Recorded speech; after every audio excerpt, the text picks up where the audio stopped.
You will always succeed. Thank you, ma'am. Very good. मैं I really wish कि मैं आप जब बोल रहे थे तब मैं रिकॉर्डिंग करती, पर मैंने मिस किया ऐसे। But I would definitely do it afterwards. अभी क्लास के लिए हमारा काफी देर हो चुकी है, ठीक है? अभी चलते हैं, करें? ओके। कार्टिलेज कनेक्टिव टिश्यू हम कल कर चुके थे थोड़ा सा, और आज और थोड़ा सा इसके और डिफाइन तरीके से कर लेते हैं।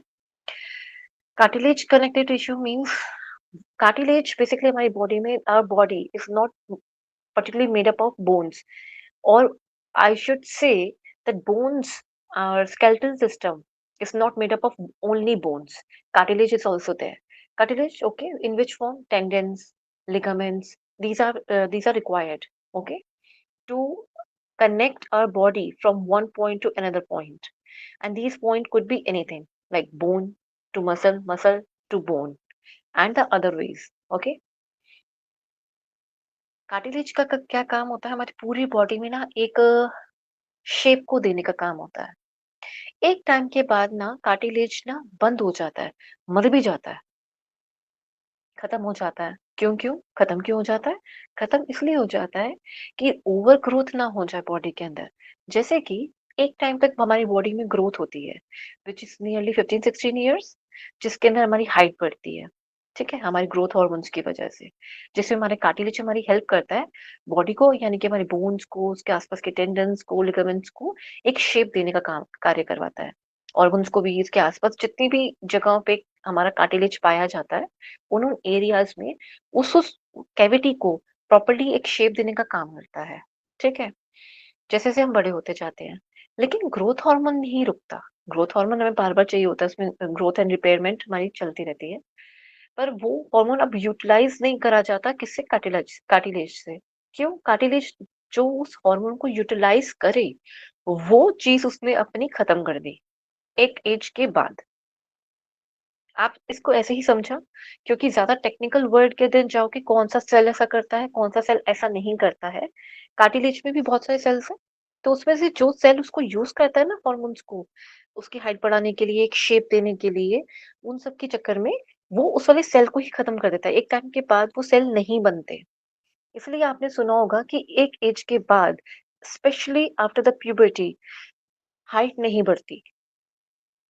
Now you will get the reason why, ठीक है, क्योंकि कार्टिलेज वो वाले सेल्स ही नहीं बना रही कि उन हॉर्मोन्स को यूज करके कोई शेप या उसकी हाइट या उसकी लेंथ को बढ़ाए। क्या ये बात क्लियर हो रही है? दिस इज वेरी इंपॉर्टेंट, ठीक है। तो अगर जनरली कईयों में होता है कि आफ्टर प्यूबर्टी नियरली 21 तक की एज में भी लोगों की हाइट बढ़ जाती है, लेकिन after that it start declining. बहुत बहुत रेयर चांस है, और चांस नहीं होते, ठीक है, बहुत रेयरली ऐसा होता है कि किसी की हाइट बढ़ जाती है। तो उस केस में हाइट कौन सी बढ़ती है? वो आपकी बोन्स की हाइट नहीं बढ़ती है, वो कार्टिलेज जो हमारे डिस्क जो थे, जो वर्टिब्रल कॉलम के नीचे एक डिस्क थी ना, जैसे कि कैरम बोर्ड खेलते हैं, कैरम बोर्ड की जो गीटियां होती हैं, जो प्लेयर्स होते हैं, वैसी ही सेम टू सेम हमारी कार्टिलेजिनस डिस्क होती हैं, हर वर्टिब्रल कॉलम में या हर वर्टिब्रा के नीचे। ऐसे वो एक कैरम की गिरी है, आप ये समझिए, ठीक है। वो प्लेयर है ना, ब्लैक एंड व्हाइट कलर के जो होते हैं, और रानी, वो वाले, वो सारे प्लेयर्स ऐसे ही होते हैं, ठीक है, स्ट्राइकर की तरह। तो ये जो टिश्यूज होते हैं ना, इन ये थोड़े से, आप ये कहेंगे, ये प्रॉपर्ली थोड़े से और ज्यादा खुल जाते हैं, ये थोड़े से इसकी लेंथ, इसकी हाइट में थोड़ा सा डिफरेंस आ जाता है, इनका क्वेश्चन जो है वो थोड़ा सा बड़ा हो जाता है बस। जो कि नियरली, अगर हम सारे मनकों की लेंथ को नापें, जिनमें बिल्कुल माइन्यूट माइन्यूट सा डिफरेंस आता है, तो माइन्यूट माइन्यूट डिफरेंस को कैलकुलेट करते हुए देखेंगे एक बार, तो इंच से 2 इंच के बीच में हाइट बढ़ जाती है। वो भी सिर्फ तब होता है जो कोई योग में हो या कोई एक्सरसाइज में हो, अदरवाइज ये चीज देखने को पॉसिबली नहीं मिलेगी, ठीक है, क्योंकि उसमें हम स्ट्रेचिंग काफी अच्छी रखते हैं अपनी बॉडी की, और जिसकी वजह से ये डिस्क जो होती हैं, वो ऊपर अपवर्ड में, जैसे कि अगर हम ताड़ासन करते हैं, तो अपवर्ड डायरेक्शन में हमारी बॉडी खिंचती है ना, एंड देन हम चक्रासन भी करते हैं, फॉरवर्ड बेंडिंग कर रहे हैं, इन सब में भी हमारी जो कार्टिलेज है वो एक अपनी डिस्क में वो अच्छी शेप में आ जाता है, थोड़ी बड़ी शेप में आ जाता है, ये कहूंगी ज्यादा बेटर रहेगा, ठीक है। और वो जो डिस्क है, वो जो स्टाइकर जो है ना, वो सब कुछ भी इन्हीं सब में बने हुए होते हैं। चले, Cartilaginous tissues is very, very important to give any shape to any a human body or in any other body. Okay, where the cells are, where are the multiple cells are there. Okay, now firmer than the connective tissues. Connective tissues, in general, is like which I have told you earlier. It's in the loose form, then quite harder, and then very hard. Okay, so in the loose form, we are not talking about the loose form here. Now this is a quite harder form. Okay, quite firm, quite harder. Which form? And I mean, sorry, that harder, quite harder form is called as cartilage. This is quite bendable as compared to the bone. This is quite bendable. If I want to bend a cartilage, yes, I can bend a cartilage. Like my pinna, like my nose, I can bend it. Okay, ये जो होते हैं थोड़े से hard होते हैं as compare to the connective tissue. जो loose वाले जो होते हैं ना, पर सॉफ्ट सॉफ्ट वाले होते हैं, उनसे थोड़ा सा ज्यादा प्लेबल होते हैं ये, ठीक है, जिसको हम थोड़ा सा दबा सकते हैं, बेंड कर सकते हैं। ये कार्टिलेज वाले वैसे होते हैं। फंक्शन क्या है? प्रोटेक्ट करना, रिड्यूस करना फ्रिक्शन को between the joints, holds bone together. Okay, इसमें 3 कैटेगरी पाई जाती हैं। हेयर लाइन, अगेन याद करना, हेयर लाइन नहीं होता, हेयर लाइन होता है, ठीक है। Most common cartilage composed of collagen fibres. Collagen याद रखना, कोलेजन जो होता है वो टाइटनेस का काम करता है, ठीक है। थोड़ा सा पकड़ जिसकी अच्छी होती है उसको हम कोलेजन में यूज करते हैं। आप ऐसा याद कर सकते हो। थोड़ा सा रबरी मटेरियल होता है, रबरी से मीन्स लाइक थोड़ा सा बेंडेबल भी होता है ये, ठीक है, इस सेंस में कहना चाह रहे हैं रबरी।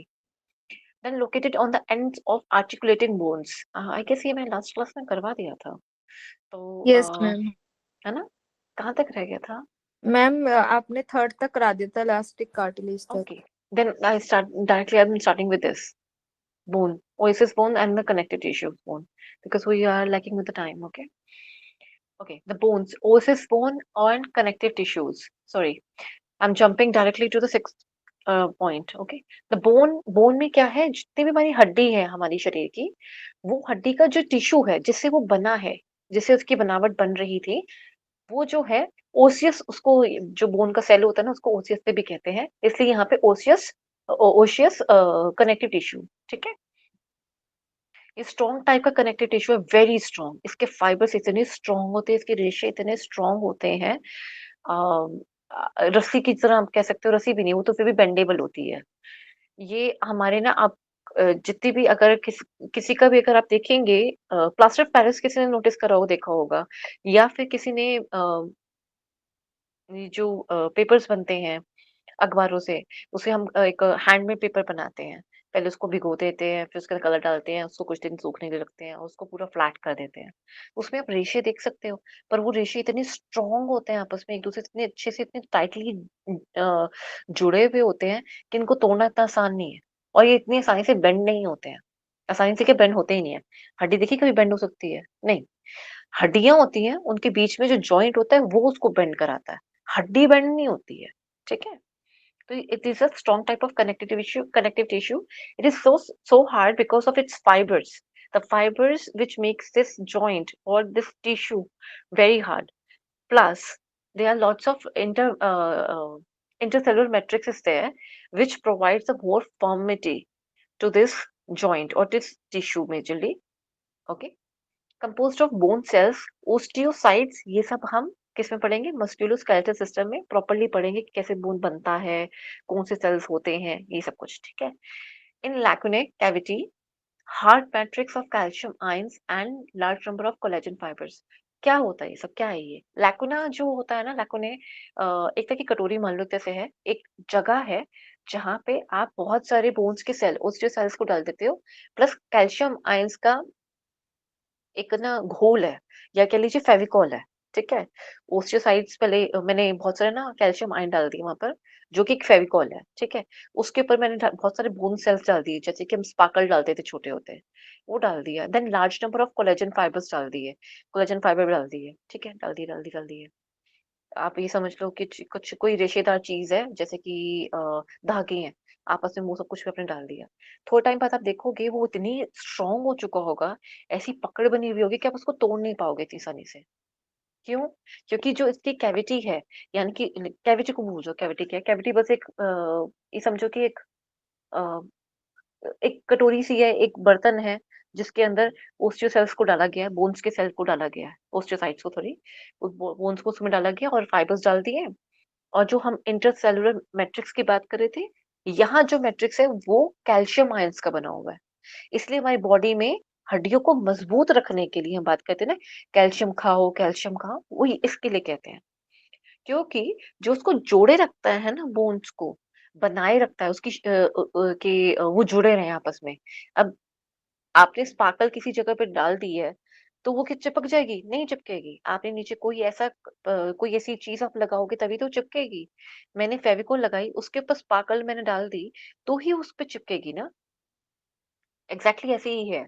तो मैट्रिक्स जब तक मेरा, यानी कि मेरी फेविकोल अगर अच्छी नहीं होगी, तो कैल्शियम आयंस जो है, it acts like a Fevicol for the bone cells और for the bones, I would से।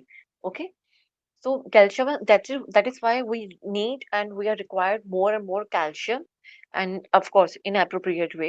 And calcium is also known for the other purpose as well. It is not the only one purpose that calcium ions serve in our body.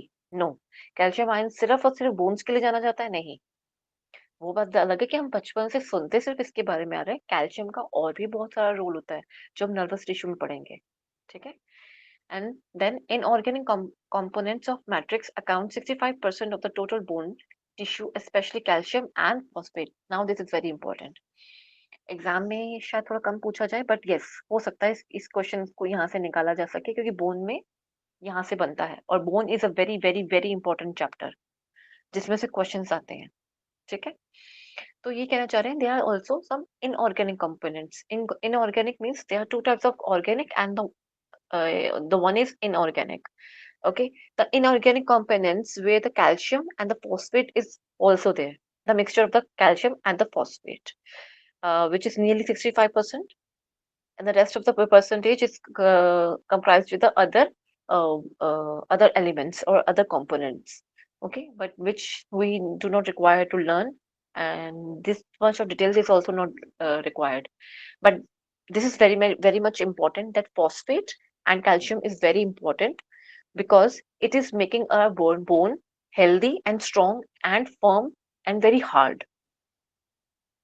Phosphate, we find phosphate in good jaggery. Phosphate is there, phosphorus is there. Okay, and calcium is, we find it easily in milk and the milk products. Okay, and plus we need vitamin D to digest it all, or to absorb this all, basically vitamin D. That's why we say calcium is very important to our body. It makes our bone.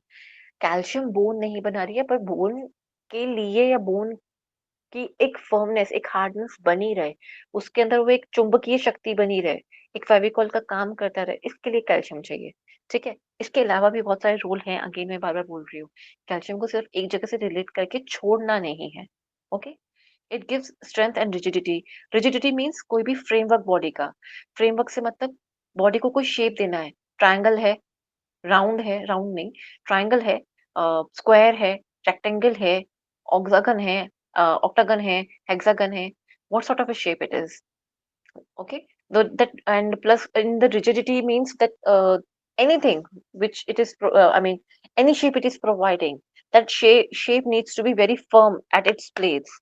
It should be very rigid. वो हिलानी, इतनी जल्दी हिल नहीं सकती कि जरा सा हिलाया वो टूट गई होगी, ओ ये क्या हो गया, टूट गया। नहीं नहीं, ऐसा नहीं होता। आपके सर का जो एक शेप है वो प्रॉपर्ली एक राउंड तरीके का शेप है ना, just because of your skull, वो शेप है ना वहां पर, तो वो एक रिजिड फॉर्म में आया हुआ है। ठीक है। ऐसे ही सेम आपका फेस का, स्कल का, हाथों में जो हमारी शेप होती है, ठीक है, ये सारी शेप जो है वो रिजिड है, एक जगह पे टिकी हुई है, अपनी जगह पे हार्डली एक जगह पे बनी हुई है अपनी जगह पे। ठीक है। फंक्शंस क्या है? Body framework which we all know, body support, support means the organs are actually being supported because of this shape. जो बोन्स की जो शेप है, because of this bones shape, these shapes helps our vital organs to be placed at one place and protected, that no shock, no other any element, the external element would harm us. Okay. Then body movement, we can't move because without bones. हम movement ही नहीं कर पाएंगे। Movement से मतलब चलना फिरना, कोई भी कार्य करना, हम वो नहीं कर पाएंगे। प्रोटेक्ट करता है इंटरनल ऑर्गन्स, जैसे मैंने अभी बताया।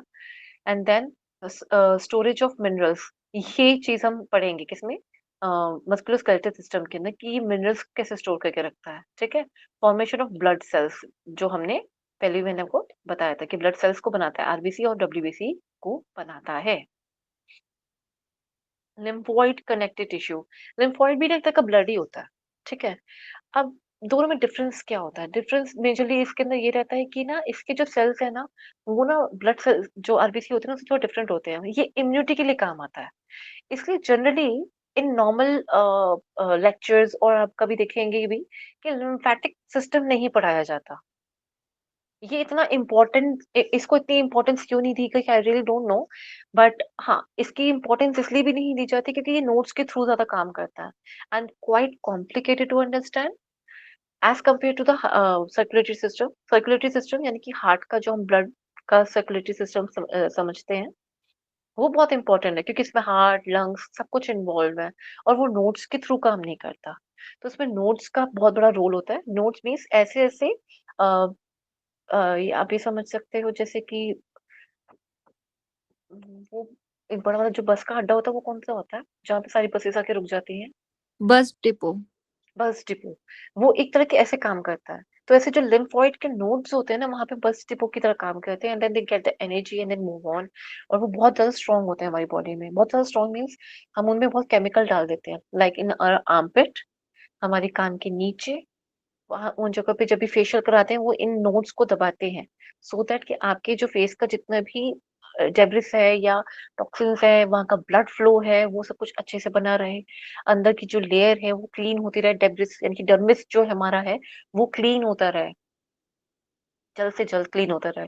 कोई भी पिंपल्स और ये सब चीजें ना आए, छाइयां ना आए, ये सब चीजें जो है वो ना हो, पिगमेंटेशन बना रहे अपनी जगह पे।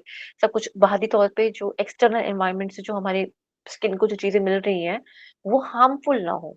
तो लिम्फोइड लिम्फेटिक सिस्टम जो होता है, लिम्फोइड जो होता है ना, वो बहुत सारी चीजों में हमारा काम करता है, ठीक है। ये तो मैंने बहुत छोटा सा रोल बताने का प्रयास किया है, पर हाँ, ये काफी बड़ा है, ठीक है। Lymphoid connective tissue. Just like blood is a tissue, connective tissue, in the lymph is also a lymphoid connective tissue. Okay, known as reticular connective tissue. Okay, इसका दूसरा नाम क्या है? Reticular connective tissue. आपसे दो नाम हो सकता है इंटरचेंजली पूछे जा सकते हैं यहाँ पे, तो उसको ट्रेडमार्क कर लीजिएगा कि lymphoid connective tissue, AK means also known as reticular connective tissue. यानी कि लिम्फोइड कनेक्टिव टिश्यू का दूसरा नाम, अन्य नाम क्या है? रेटिकुलर कनेक्टिव टिश्यू, ठीक है। इसमें क्या-क्या चीजें होती हैं? इसमें होते हैं रेटिक्यूलिन फाइबर, एक फाइबर का नाम दिया होगा। ये फाइबर जो होता है, ये हमारे व्हाइट ब्लड सेल्स होते हैं ना, उन उनसे बना हुआ होता है। Types of various types of leucocytes, monocytes and lymphocytes, ये हम ब्लड के अंदर पढ़ेंगे। Reticular cells and the reticular cells. तो रेटिकुलर फाइबर है और रेटिकुलर सेल्स है, 2 चीज़ है इसके अंदर। इसलिए इसको रेटिकुलर कनेक्टिव टिश्यू के नाम से भी जाना जाता है। कौन-कौन से 2 रेटिकुलर हो गए? एक रेटिकुलर फाइबर हुआ, दूसरा रेटिक्यूलर सेल हुआ। ठीक है? Reticulin fibres with various types of leucocytes. Leucocytes पे अगेन मैंने कहा ना डब्ल्यूबीसी के टाइप्स हैं। अब ये मोनो और लिम्फो क्या साइट्स हैं, ये आप अभी रहने दो। लेकिन हाँ, ये याद कर सकते हो, ये इंपॉर्टेंट है, लिम्फोसाइट्स। दिस इज इंपॉर्टेंट क्योंकि लिम्फ इसकी वजह से ही बनता है ना, लिम्फोसाइट्स की वजह से। Found in bone marrow, lymph nodes जिसकी मैंने बात करी अभी, ये इसका डायग्राम अगर इसमें नहीं होगा तो otherwise I send in the group कि लिम्फ नोड्स एग्जैक्टली बॉडी में और कहाँ कहाँ होती हैं। नीज के पास होती हैं, आर्मपिट में होती हैं, और गर्दन के पास होती है, नेक में जो मैं बता रही थी, नीचे चेस्ट एरिया में भी होती हैं। तो ऐसे बहुत सारे पॉइंट्स हैं जहाँ जहाँ ये हमारी लिम्फ नोड्स होती हैं। स्प्लीन, स्प्लीन इसको तिल्ली कहते हैं हिंदी में। थाइमस ग्लैंड हो गया हमारा, and tonsils, all organ all organs of lymphatic system, these are the जितने भी हमारे lymphatic system से मतलब जो है, जो क्लेंजिंग का काम कर कह सकते हो, ऐसे बैरियर का काम कर सकते हो। बैरियर से मतलब कि कोई पैरासाइट को नहीं आने देंगे, हम खा जाएंगे। पैथोजेंस को नहीं आने देंगे, खा जाएंगे। वायरस को नहीं आने देंगे, खा जाएंगे। बैक्टीरिया को नहीं आने देंगे, खा जाएंगे। तो जो हमारी फर्स्ट प्रोटेक्शन का काम करते हैं, आर्मी का काम करते हैं, उन सारे ऑर्गन्स में क्या-क्या है हमारा, सॉरी, वो सारे ऑर्गन्स जो होते हैं हमारे लिम्फेटिक सिस्टम के अंदर काउंट होते हैं। Okay. The lymphoid connective tissue is found in bone marrow, the lymph nodes, which is spread all over the body, and there are lots of areas where the lymph nodes are. You can find it very easily though, and then in the spleen, which is just underneath of your stomach on the left hand side, and the thymus gland and the tonsils. Tonsils are the biggest, or could say the first barrier or the first army of your mouth or your human body.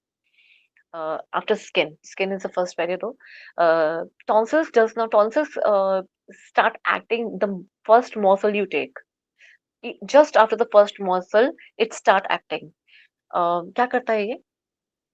जैसे आपने पहला निवाला लिया, पहला मोrsel आपने लिया, आपने जैसे खाया, उसमें अगर कोई पैरासाइट था, पैरासाइट से मतलब क्या हुआ? मक्खी वगैरह बैठी हुई थी या फंगस लगी हुई थी उसपे, बड़ा गंदा सा बेकार सा पुराना सा खाना किसी ने आपको सर्व कर दिया और वो आपने वो जैसे ही खाया ना, या तो कुछ लोगों को उल्टी आ जाती है और कुछ लोग अब इतनी ज़्यादा मात्रा में भी नहीं था, ठीक है? लेकिन थोड़ा बहुत था। अब वो किसी ने उसको खाया, आप क्यों बोलूँ? आप क्यों खा रहे हो? नहीं, आप नहीं खाओगे। किसी ने खाया, ठीक है? जिन्होंने भी खाया, तो वो पहले टॉन्सिल्स यहाँ पे एनएक्टमेंट में आ जाएँगे, वो एक्ट करेंगे फटाफट से कि ये क्या है? इसको पहले मारो, इसको यहीं पे खत्म करो फटाफट से। वो अपने एंजाइम्स रिलीज़ करेगा फटाफट से टॉन्सिल्स, ठीक है? देन कई केसेस में क्या होता है टॉन्सिल्स में स्टोन्स हो जाते हैं the tonsil stones majorly found in those people और those human beings those those who are allergic to that food or those who eat late night and then sleep just after that or they don't do brush the poor oral cleaning leads to the tonsil stones कैसे होते हैं how does they look like it's just like a small like a sesame seeds like quite thicker than the sesame seeds छोटे छोटे white colour के stones होते हैं और mouth के अंदर पीछे की तरफ हो जाते हैं ये बच्चों में बहुत कॉमन है फॉरेन में तो बहुत ज्यादा कॉमन है इंडिया में थोड़ा कम है अब होता जा रहा है just because of the BPO and the late night jobs उसके बाद से ये कॉमन हो गया है बहुत लोगों में होता है इससे बदबू बहुत आती है इससे इतनी बदबू आती है कि सामने वाला थोड़ी देर के लिए बैठ नहीं सकता जितना ज्यादा इंक्रीज होता जाएगा ये उतने लोगों को परेशान करता जाएगा एंड देन शायद ही कोई उस इंसान से बात करना पसंद करे ये इतनी बदबू देता है कि अगर एक इंसान बहुत दूर तक भी खड़ा है ना उसकी स्मेल बहुत दूर तक जाती है इसका होराइजन काफी फैलता जाता है टॉन्सिल्स में it is again it's just because of these all of these the one that allergic things anything which causes allergy in your body कोई भी एलर्जी करती है आपकी बॉडी को कुछ भी हो सकता है वो एलर्जी की वजह से भी टॉन्सिल्स वहां पर रिएक्ट कर रहा है ना तो इस वजह से वो उसको स्टोर करके रख रहा है उसके अंदर जो भी चीज थी उसको स्टोर करने की कोशिश कर रहा है वो रोक के रखने की कोशिश कर रहा है इसमें छोटी छोटी पॉकेट्स होती हैं टॉन्सिल्स की ठीक है वहाँ ये सब कुछ हो रहा होता है इसलिए ये कहते हैं ना गार्गल करो गला खराब हो गया है तो टॉन्सिल्स होते हैं बेचारे वो जो काम कर रहे होते हैं जो गला खराब हो गया वो यही होते हैं ठीक है फंक्शन क्या है इम्यून रिस्पॉन्स का मतलब क्या होता है इम्यून का मतलब क्या होता है बचा के रखना सेव करके रखना सुरक्षा प्रदान करना इम्यून का अपने में मतलब ये होता है तो यहीं से आपको ये चीज क्लियर हो जाएगी और याद भी रहेगी ठीक है what does the immune in itself represent the immune in itself represent the an army or an armor which provides you a protection or supports any protective layer in your body or out of their body. Okay, the immune response means the tonsils or the other things like thymus, spleen nodes, lymph nodes, bone marrow, and the other parts of the lymphatic system. This provides the it gives the immune responses. Means if any foreign body which is not required or not useful to our body or it may cause any harmful effect that in that case our body respond as soon as possible our body start responding to it one more thing I want to add right now one thing that when our lymphatic system or our lymph or our immunity system start responding to anything we generally get fever it's 90% we get fever अब होता क्या है कि कह रहे viral चल रहा है अब वायरल तो चल रहा है लेकिन बुखार क्यों हो रहा है वो क्या होता है बॉडी में जब वायरस गया ना तो ये इम्यूनिटी सिस्टम यही वो इम्यूनिटी सिस्टम होता है जो रिएक्ट करता है जिसकी वजह से बुखार हो जाता है तो बॉडी गर्म हो जाती है क्यों हो जाती है बहुत सारी ना ऐसे नैया बह जाती है बिल्कुल ही बहुत सारे सेल्स बाहर निकलते हैं उसको मारने के लिए वायरस को मारने के लिए या कोई बैक्टीरियल इन्फेक्शन हुई मान लीजिए किसी ने किसी ने, हाँ, किसी और ने खाना खाया और रात को आए, थोड़ी-सी फूड पॉइज़निंग टाइप हो गई। लग रहा था उसको कि बदहज़मी होगी, कुछ हो गया। नेक्स्ट डे थोड़ा-सा फ़ीवर चढ़ गया। फ़ीवर चढ़ गया या फिर रिस्पॉन्ड होगा, वॉमिटिंग आ गई, वॉमिटिंग के साथ थोड़ा-सा फ़ीवर चढ़ गया। अगर आप नोट करेंगे तो फ़ीवर होता है। इन जनरल केसेस फ़ीवर मिलता है। दूसरी चीज़ लेके चलते हैं। अ, एज़ पर डॉक्टर सेज़ कि आपको जब भी अगर फ़ीवर होता है तो 100 डिग्रीज़ सॉरी 100 सेल्सियस तक ना आपको कभी भी ना मेडिसिन नहीं लेनी चाहिए। ठीक है? कभी मेडिसिन नहीं लेनी चाहिए। जब भी देखें ना कि अच्छा 100 तक पहुँच गया टेम्परेचर, मेडिसिन मत लो, कभी मत लो। जब तक 100 से ऊपर ना चले जाए तब मेडिसिन लो। 100 से नीचे है मीन्स वो इम्यूनिटी सिस्टम काम कर रहा है। अगर आप 100 टेम्परेचर आने पे भी अगर आप मेडिसिन लेते हैं या वो जिसने खाया था ना जिसको बुखार हुआ था, उसने अगर मेडिसिन ली, तो उसका इम्यूनिटी सिस्टम धीरे-धीरे वीक होता चला जाएगा। कई बार आप लोगों ने सुनी भी होगी ये बात, बहुत ज़्यादा दवाइयाँ खाते थे।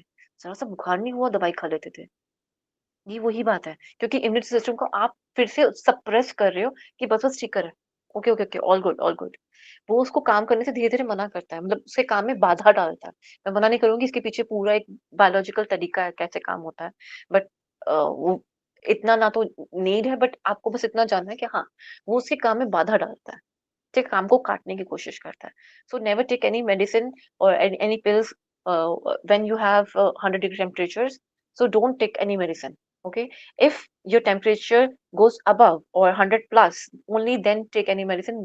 Plus it should be doctor prescribed, not your choice or from the chemist choice. Okay, because it depends on the virus to virus or the bacterial infection, any infection that your body is suffering with. Okay, the important component of the body's defenses, ये actually में defence करता है ना, body का बहुत बड़ा कार्य करता है और protect from infection and the foreign bodies, जो मैंने अभी बताया, infection any kind any sort of an infection with any like like pollution infection nowadays it's very common, or any yes, infection through or allergic reactions also consider, like किसी को ये medicine suit नहीं करी, आपने वहां पे देखा होगा एलर्जिक रिएक्शन स्टार्ट हो जाते हैं, तो वहां पे इसको कवर करने की कोशिश करती है इम्यून सिस्टम। ओके, ताकि आगे ये रहे लिम्फ नोड्स। आई थॉट कि यहाँ पे होगा। ठीक है, तो वहाँ पे भी बॉडी कवर रिकवर करने की कोशिश करती है। तो डॉक्टर के प्रिस्क्रिप्शन के बिना कभी भी कोई और मेडिसिन ना ले। देखिए, यहाँ पे लिम्फ नोड्स हैं, जैसे मैं सर्वाइकल की बात कर रही थी ना, तो generally if ladies can see this कि यहीं पे मसाज करते वक़्त या फेशियल लेते वक़्त generally they press these points, कान के पास भी इस तरफ होते हैं, यहाँ से नीचे ले जाके करेंगे। ये वाले जो होते हैं ना नेक के सर्वाइकल लिम्फ नोड्स जो होते हैं, डॉक्टर्स चेक करते हैं, आपको क्या हुआ है? सर बोला नहीं जा रहा, कैसे बोले? समझ नहीं आ रहा। वो कहेंगे क्या बोल रहे हो? हमें समझ नहीं आ रहा। फिर थोड़े से लिम्फ नोड्स को दबाते हैं।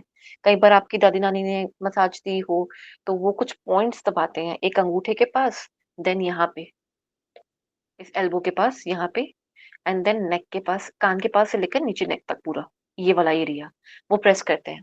जब किसी का गले में कोई ज़्यादा दर्द हो रही हो, या लाइक कहते हैं ना गले में आवाज़ नहीं निकल रही है, तो ये दादी-नानी का नुस्खा होता है। ये 3 एरियाज़ में घी लगा के या जो भी ऑइंटमेंट हो, उसको लगा के यहाँ पे इस एरिया में, एक ये वाला एरिया होता है, जो फर्स्ट फिंगर और थंब के बीच का ये वाला एरिया है ना, यहाँ पे करते हैं मसाज। इस पूरे थंब को भी लेते हैं कुछ लोग, बट एक्चुअली में ये होता है, ठीक है? फिर यहाँ पे एल्बो क्या आ गया, एक यहाँ आ गया। ये आई थिंक कई लोगों के घर में होगा, नोटिस किया होगा। एंड व्हाई वी से कि आप आर्मपिट में आज की डेट में परफ्यूम्स में लगाइए, डियोस में लगाइए, सब कुछ मत लगाइए, because they are chemically made up. और वो केमिकली चलो है तो है, हमें क्या करना? हमें ये करना है कि जब आप अपना कोई भी डिओड्रेंट या टैल्कम पाउडर आप यूज़ करते हैं बॉडी पे, तो वो इन एरियाज़ के जो लिम्फ नोड्स हैं, उसको डिस्ट्रॉय करता है। उसको हार्मफुल इफेक्ट्स पहुँचाता है। बहुत सारे ऐसे केमिकल्स का जो छिड़काव आप दे रहे हो वो अच्छा नहीं है। टैपिंग थेरेपी कई लोगों ने सुनी होगी, देखी भी होगी, करी भी होगी may be. It works on this lymph nodes, okay? And then the lymph nodes goes here and to here. One second. Oops, sorry. Yeah. Which I said, told you regarding this near your knees. Okay? I hope this is clear. Why the larger number of the lymph nodes is present in the abdomen area and especially in the axial area, this area. Why it is present over here? Because our vital organs are working here. हमारी body के vital organs जो हैं सबसे primary सबसे प्रमुख अंग या कहेंगे ऑर्गन्स जो हैं वो यहाँ होते हैं, इसलिए लिम्फ नोड्स सबसे ज्यादा यहाँ इन इस एरिया में पूरे में पाई जाती हैं। ठीक है, okay. Muscular tissue, I hope I am not taking too much of your time. I just take only 5 minutes, okay. Muscular tissue, muscular tissue क्या है? Muscular tissue is the supportive way where a skeletal system actually can do their work. Muscular system वो है या muscular tissue वो है जहाँ पे actual में मेरी जो बॉडी है या किसी भी ह्यूमन बॉडी को एक फंक्शन प्रदान करने की जो सबसे बड़ी क्षमता जो रखती है वो मस्कुलर टिश्यू रखती है। ठीक है, प्रोटेक्शन वोटेक्शन तो सब कुछ करती है लेकिन मूवमेंट में बहुत इंपॉर्टेंट है। ठीक है, बहुत सारी चीजों के लिए इम्पोर्टेंट है। इसमें ऐसी ऐसी चीजें हैं जो लोग जिम में हैं, जो लोग योग में हैं, उनको मस्कुलर टिश्यू के बारे में जरूर पता होना चाहिए। ठीक है, all muscle cells are elongated. For this reason is called muscle fibers. और elongated का मतलब कि लंबी लंबी है, इतनी लंबी लंबी मसल्स हैं, सब में अजीब अजीब सी शेप्स हैं। आपने देखो कि लंबी लंबी धारियां सी बनी होती है। These are called muscle fiber. ये हम मस्कुलर स्केलेटल सिस्टम में पढ़ेंगे। मसल फाइबर के अंदर कैसे काम होता है कि हम अपने कोई भी मूवमेंट हम करते हैं तो कैसे वो मूवमेंट होती है वो हम पढ़ेंगे मस्कुलर स्केलेटल सिस्टम के अंदर। आई बेंड एंड ऑल। ठीक है, very with function and the location of the body. जो ये मसल फाइबर है ना ये वेरी करता रहेगा। वेरी से मतलब डिफरेंट, मतलब कि अलग अलग तरीके के अलग अलग प्रकार का होगा। क्यों होगा? कि जहां उसकी जरूरत है ना और जिस जगह पे तुम काम कर रहे हो ना, तुम्हारे लिए इतना फाइबर काफी है। अच्छा, ये शेप भी ना तुम्हारे लिए ये वाली काफी है, यही सही है।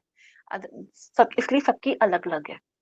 कोई कान के पास है, कोई कान के अंदर है, कोई नाक पे लगी हुई है मसल, कोई मेरी थाइज में है, कोई काफ में है, कहीं पैर के तले पे है, सोल जिसे कहते हैं, foot of the sole, sole foot, foot of the sole. हाँ, your biceps, triceps, everywhere, everywhere. The muscles is there and its functions varies also. Function varies, it's not exactly the function varies in a very, very different way. They do have a different functions, okay, according to the place and the cavity where it is working or it is placed.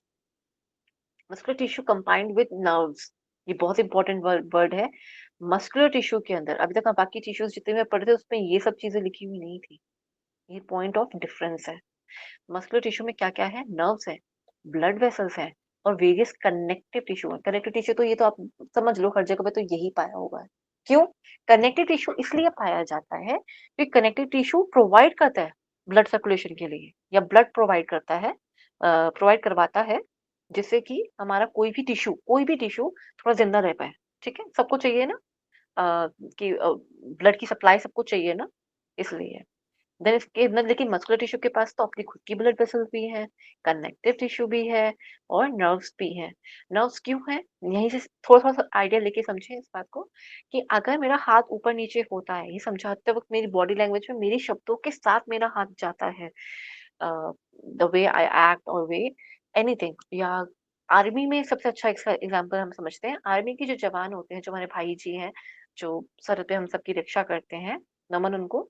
जब वो ऐसा कुछ करते हैं, उनकी जब training होती है, तो एक आम इंसान गया है वहां पर इतना बड़ा योद्धा बनने के लिए, वो उनकी ट्रेनिंग जब हो रही है, आप देखेंगे कि इतनी स्ट्रिक्ट ट्रेनिंग होती है कि अगर किसी ने जरा सा भी गलत तरीके से हाथ लगाया है, कुछ करा ना, तो उनका हाथ जैसा चलता है उसके अगेंस्ट में, वो सेकंड थॉट नहीं देते। उनकी मसल्स के अंदर, उनके स्पाइनल रिफ्लेक्स के अंदर वो चीज बस चुकी है, ऐसा मेमोरी वहां बस जाती है। ठीक है, एक चीज ये आती है। अब ये कैसे होती है वो हम नर्वस सिस्टम के अंदर पढ़ेंगे जब हम एमिगडाला एंड हिप्पोकैम्पस के बारे में पढ़ेंगे। सेकंड चीज, जब नर्व्स होती है ना, नर्व्स हमारी बताती हैं कि ओ चुभ गया, ओ आग लगी थी यहाँ पे, मेरा हाथ जल गया, ओ मेरे को ना ये मेरे हाथ पे कट लग गया, या फिर आपको आपके हाथ में कोई ठंडी ठंडी चीज लगी, ठंडा ठंडा क्या है, देखो तो वहां पे किसी ने बर्फ रखी हुई है। ये सारे सेंसेशंस जो हैं, आप जो ये सब कुछ फील कर पा रहे हो, ये किस वजह से कर पा रहे हो? Just because of the nerves. तभी कहते हैं अपनी 5 उंगलियों से, ये जो पंच इंद्रियां हैं आपकी, सॉरी नॉट इंद्रियां, पंच महाभूत हैं, इन्हीं से ही खाना खाना चाहिए। इन नर्व्स के साथ खाना खाना चाहिए, जो नर्व एंडिंग्स हैं, इनके साथ खाना खाना चाहिए। क्योंकि ये आपको तैयार करती है कि आप जो खाना खा रहे हो, आप उसको अपने हाथ से, अपनी उँगलियों से उसको जब उसको एक पेस्ट की फॉर्म देते हो खाने को, तो वो आपकी बॉडी में जल्दी डिसॉल्व होती है। आपने आधा काम अपने दाँतों का, अपने माउथ का काम अपने हाथों से कर दिया होता है। और ये सब सारा काम जो ये खुशी जो देता है खाना खाने की, वो ये नर्व्स की वज़ह से होती है। जो बंध मुद्राएँ सॉरी, नॉट बंध, मुद्राएँ जो होती हैं, वो इन नर्व्स की वज़ह से लग रही होती हैं, ठीक है? बहुत सारी ऐसी चीज़ें भी आएँगी, ठीक है? Able to contract and relax, इसके अंदर ना एक बड़ी अच्छी-सी बड़ी एक अजीब-सी खूबी है कि ये ना कॉन्ट्रैक्ट से कुड़ भी जाता है और प्रसार भी कर लेता है, ठीक है? ये इसके अंदर एक बड़ी अजीब-सी और बड़ी अलग-सी खूबी है, किसकी? मस्कुलर टिश्यू की। फंक्शन क्या है? मूवमेंट, जैसा कि हमने बताया अभी। खराबी आती है इसके अंदर तो हमें पता है इसकी मूवमेंट्स की खराबी के बहुत सारे डिसऑर्डर्स हैं, ठीक है? मेंटेन पोस्चर्स, हम खड़े रहें एक जगह पे, हम एक आसन में बने रहते हैं, किसकी वजह से? एक आसन में सिद्धि प्राप्त कर लेते हो तो कैसे? इसी की वजह से, ये मस्कुलर टिश्यू की वजह से। मस्कुलर टिश्यू को हम इतना काबू में कर लेते हैं मतलब, ठीक है?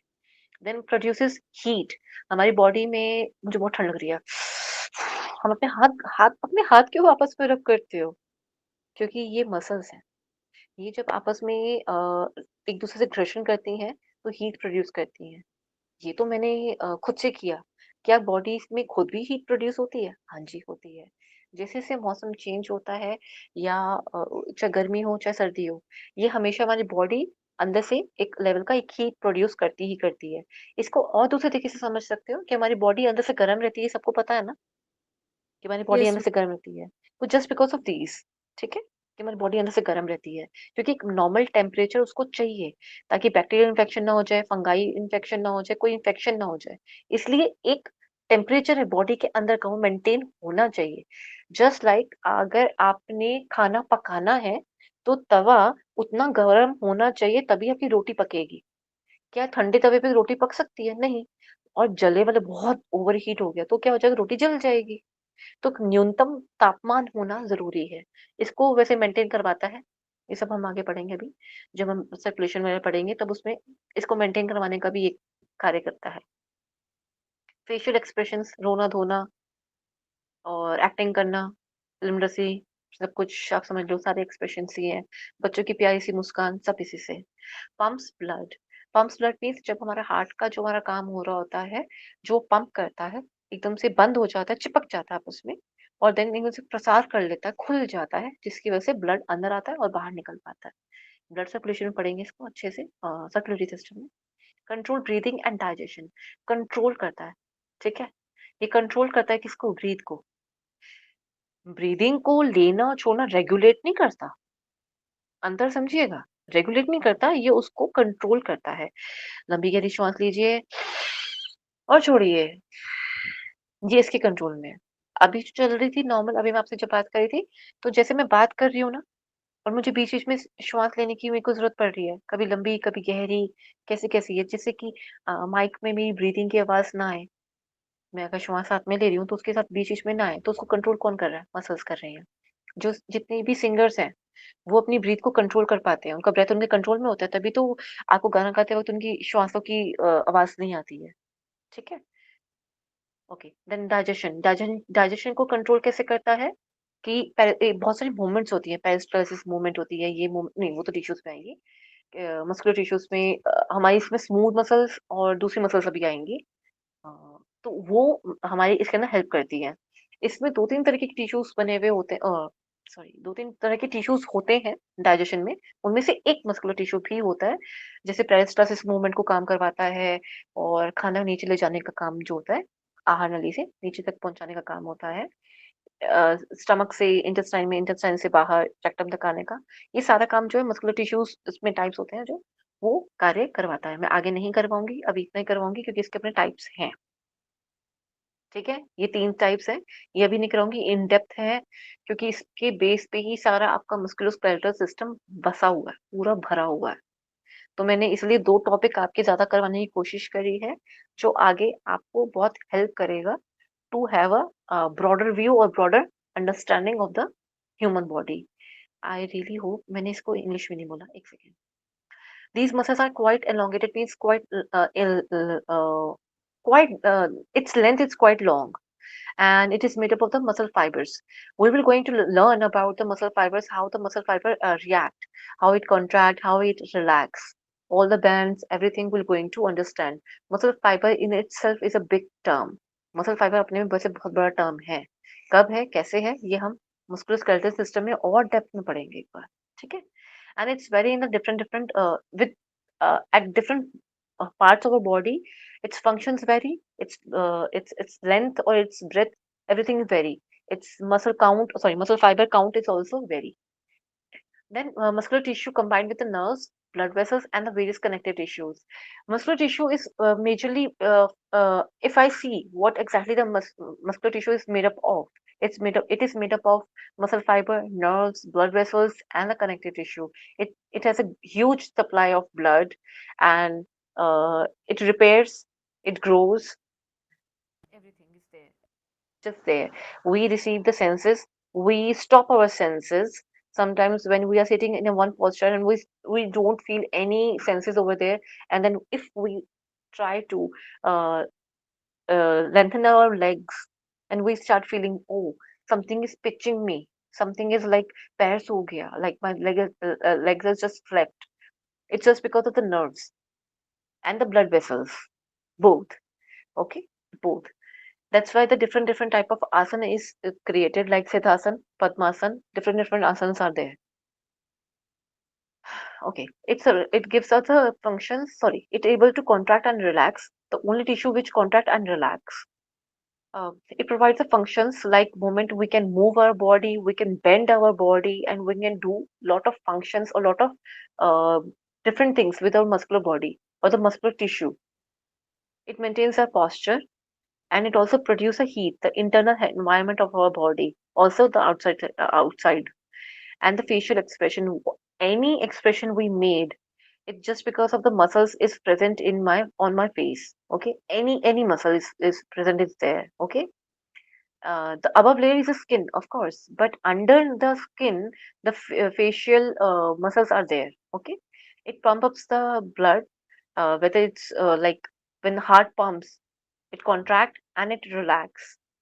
This movement is being provided, or it has been provided by the muscular tissue only. It controls our breathing. Though the breathing, pumping is and digestion, it is not under our control. It is not under any sort of a control is not there. Okay, but it just control its lengthening, like deep inhale and exhale. It is one of its example. But if you say that it controls the breathing in actual time, like we can control our breathing all the ways, no, we can control our breathing just for the shorter period of time. And same for the digestion, we can control. Like I'm feeling hungry, but I'll control myself. I'm on fasting, I'm observing fasting. ठीक है, like just ऐसा होता है ना कि हमने खाना खाया, तो खाना खाने में मेरी थोड़ी ना कोई मैं कुछ कर थोड़ी ना सकती हूँ, खाना खा रही हूँ तो मैं कुछ नहीं कर सकती हूँ ना खाना खाते हुए. मतलब जो डाइजेशन अंदर हो रहा है, वो तो कुछ नहीं कर सकती ना. चबाने का काम कर सकते हैं हम, ठीक है, लेकिन मुझे भूख लगी है, मैं थोड़ा टाइम कंट्रोल तो कर सकती हूँ, राइट. और अपने खाने को धीरे धीरे हम उसको मेंटेन कर सकते हैं. करेक्ट. कैसे खाना है, कैसे पानी पीना है, इसकी तो बहुत बड़ी रचना है, हम सब जानते हैं कि कैसे हम सब कुछ करते हैं इन सब चीजों को. ठीक है, अभी डिटेल में पढ़ेंगे नेक्स्ट क्लास में. Till then, let me know, is there any question of anyone? Please present your any question if anyone is having doubt. किसी ने मैसेज किया है? सारे सब्जेक्ट अच्छा, काफी देर पहले लिखा था. जी प्लीज बताइए, किसी का है कोई क्वेश्चन? मैम ओके, वैसे बहुत देर हो चुकी है.